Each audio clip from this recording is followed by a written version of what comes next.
পতাক, ত্রিপতাক, অর্ধপতাক এই মুদ্রাগুলোর নাম আমরা সবাই জানি।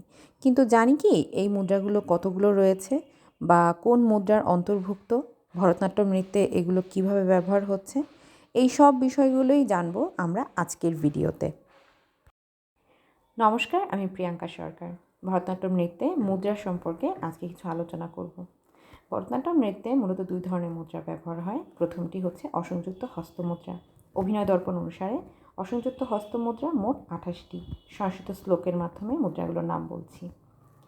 पताको स्त्रीपताको आर्धपताको कर्तरी मुखः मयूराख्या आर्धचन्द्रश्च अरालः शुकतुण्डकः मुष्टिश्च शिखराख्यश्च कपित्वा कटकामुखः मुष्टिश्च शिखराख्यश्च कपित्वा कटकामुखः मुष्टिश्च शिखराख्यश्च कपित्वा कटकामुखः शुचि चन्द्रकला पद्मकोशा सर्पशिरस्तथा मृगशीर्षा सिंहमुखः काङ्गुलश्च अलपद्मकः चतुरा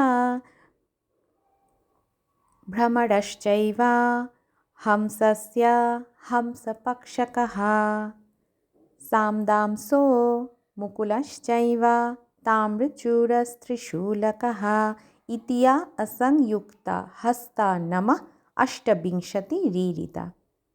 ধন্যবাদ সবাইকে।